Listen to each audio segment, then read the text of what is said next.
Hi friends, good morning. ಎಲ್ಲರೂ ಹೇಗಿದ್ದೀರಾ? ಚೆನ್ನಾಗಿದ್ದೀರಾ ಅಂದ್ಕೊತಿದ್ದೀನಿ. ನಾನಿವತ್ತು ಬದನೇಕಾಯಿ ಎಣ್ಗಾಯಿ ಮಾಡೋಣ ಅಂದ್ಕೊಂಡಿದ್ದೀನಿ. ನಮ್ಮ ಮನೆ ಹಿಂದೆ 2 ಬದನೇಕಾಯಿ ಗಿಡ ಇದೆ ಫ್ರೆಂಡ್ಸ್. ವೈಟ್ ಬದನೇಕಾಯಿ, ಇದು ತುಂಬ ದಪ್ಪ ಇರುತ್ತೆ. ಇದನ್ನು ಚಟ್ನಿ ಮಾಡ್ಕೊಬೋದು ಅಥವಾ ಹೋಳು ಥರ ಹೆಚ್ಚಿಬಿಟ್ಟು ಪಲ್ಯನೂ ಮಾಡ್ಕೊಬೋದು. ನಾನಿವತ್ತು ಎಣ್ಗಾಯಿ ಮಾಡ್ತಿದ್ದೀನಿ. ಚಿಕ್ಕ ಚಿಕ್ಕದನ್ನು, ಎಳೆದನ್ನು, ಚಿಕ್ಕ ಚಿಕ್ಕದಾಗಿರ್ತಕ್ಕಂಥ ಬದನೇಕಾಯಿನ ಹರ್ಕೋತಿದ್ದೀನಿ ಫ್ರೆಂಡ್ಸ್. ನಾನು ನೋಡಿ, ಚೆನ್ನಾಗಿದೆ, ತುಂಬ ಚೆನ್ನಾಗಿದೆ ಬದನೇಕಾಯಿ. ಉಳುಕಿಲ್ಲ ಅದು.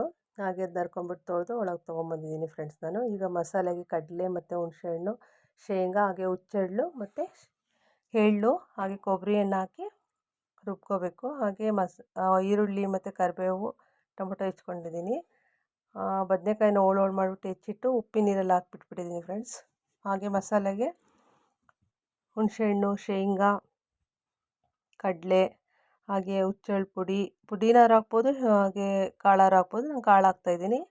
ಎಳ್ಳು ಹಾಕಿದರೆ ಟೇಸ್ಟ್ ಚೆನ್ನಾಗಿರುತ್ತೆ ಫ್ರೆಂಡ್ಸ್. ಹಾಗೆ ಕೊಬ್ಬರಿ, ಸ್ವಲ್ಪ ಬೆಲ್ಲ ಹಾಕಿದ್ದೀನಿ. ಹಾಗೆ ಖಾರದ ಪುಡಿ, ಸಾಂಬಾರು ಪೌಡ್ರನ್ನು ಸಹ ಹಾಕ್ಬಿಟ್ಟು ಗಟ್ಟಿಗೆ ಪೇಸ್ಟ್ ಮಾಡ್ಕೊತಾಯಿದ್ದೀನಿ ಫ್ರೆಂಡ್ಸ್ ಇದನ್ನು. ಹಾಗೆ ಒಲೆ ಮೇಲೆ ಒಂದು ಪಾತ್ರೆ ಇಟ್ಬಿಟ್ಟು 1 2 ಸ್ಪೂನ್ ಎಣ್ಣೆ ಹಾಕ್ಬಿಟ್ಟು ಸಾಸಿವೆ ಜೀರಿಗೆ ಹಾಕ್ಬಿಟ್ಟು ಸ್ವಲ್ಪ ಈರುಳ್ಳಿ ಕರಿಬೇವು ಹಾಕಿ ಅದನ್ನು ಬಾಡಿಸ್ಕೊಂಡು ಕೆಳಗಿಟ್ಕೊತೀನಿ ಫ್ರೆಂಡ್ಸ್. ಈಗ ಮಸಾಲೆಗೆ ತಗೊಂಡು ಸಣ್ಣಗೆ ಹೆಚ್ಚಿಟ್ಟಿರ್ತಕ್ಕಂಥ ಈರುಳ್ಳಿ ಜೊತೆ ಸೇರಿಸಿ ಉಪ್ಪು ಹಾಕ್ಬಿಟ್ಟು ಈಗ ಬದನೇಕಾಯಿ ಹೆಚ್ಚಿಟ್ಕೊಂಡಿದ್ವಲ್ಲ ಅದಕ್ಕೆ ನೀಟಾಗಿ ಫುಲ್ ಒಳಗೆಲ್ಲ ಮಸಾಲೆ ಸೇರಿಸಿ ತುಂಬಬೇಕು ಫ್ರೆಂಡ್ಸ್. ಎಲ್ಲ ಬದನೇಕಾಯಿ ತುಂಬ್ಕೊಂಡ್ಬಿಟ್ಟು ಒಗ್ಗರಣೆ ಹಾಕಿದ್ವಲ್ಲ ಆ ಪಾತ್ರೆಗೆ ಹಾಕ್ಬಿಟ್ಟು ಅಷ್ಟು ಫುಲ್ಲು ಆ ಮಸಾಲೆಯನ್ನು ತೊಳೆದ್ಬಿಟ್ಟು ಸ್ವಲ್ಪ ನೀರನ್ನು ಹಾಕಬೇಕು ಫ್ರೆಂಡ್ಸ್. ಅದು ಬೇಯಬೇಕಲ್ವ, ಸ್ವಲ್ಪ ಬೇಯೋಕ್ಕೆ ನೀರನ್ನು ಸಹ ಹಾಕಬೇಕು. ಈಗ ಆಲ್ರೆಡಿ ಮುಚ್ಚಿಡ್ತೀನಿ ಫ್ರೆಂಡ್ಸ್. ನೋಡಿ, ಸ್ವಲ್ಪ 10 ನಿಮಿಷ ಆದರೆ ಸಾಕು ಫ್ರೆಂಡ್ಸ್, ಮಸಾಲೆ ಪಲ್ಯ, ಬದನೇಕಾಯಿ ಪಲ್ಯ ರೆಡಿ ಆಗುತ್ತೆ. ನೋಡಿ, ಆಲ್ರೆಡಿ ರೆಡಿಯಾಗಿದೆ. ಬುಜ್ಜಿ, ಬದನೇಕಾಯಿ ಪಲ್ಯ ಎಣ್ಗಾಯಿ ಟೇಸ್ಟ್ ಮಾಡು, ಹೇಗಿದೆ ನೋಡು. ಚೆನ್ನಾಗಿದೆ ಅಮ್ಮ, ಸೂಪರ್ ಆಗಿದೆ.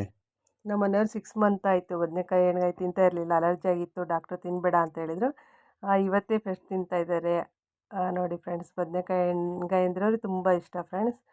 ಹಾಗೆ ನಿಮಗೆಲ್ಲ ಬದನೇಕಾಯಿ ಎಣ್ಗಾಯಿ ಅಂದರೆ ಇಷ್ಟನಾ ಅಂತ ಕಮೆಂಟ್ ಮಾಡಿ. ನೀವು ಯಾವ ಥರ ಮಾಡ್ತೀರಾ ಬದನೇಕಾಯಿ ಎಣ್ಗಾಯಿ ಅಂತ ಕಮೆಂಟ್ ಮಾಡಿ. ಹಾಗೆ ನಮ್ಮ ಚಾನಲ್ನ ಸಬ್ಸ್ಕ್ರೈಬ್ ಮಾಡ್ಕೊಳ್ಳಿ ಫ್ರೆಂಡ್ಸ್. Thank you.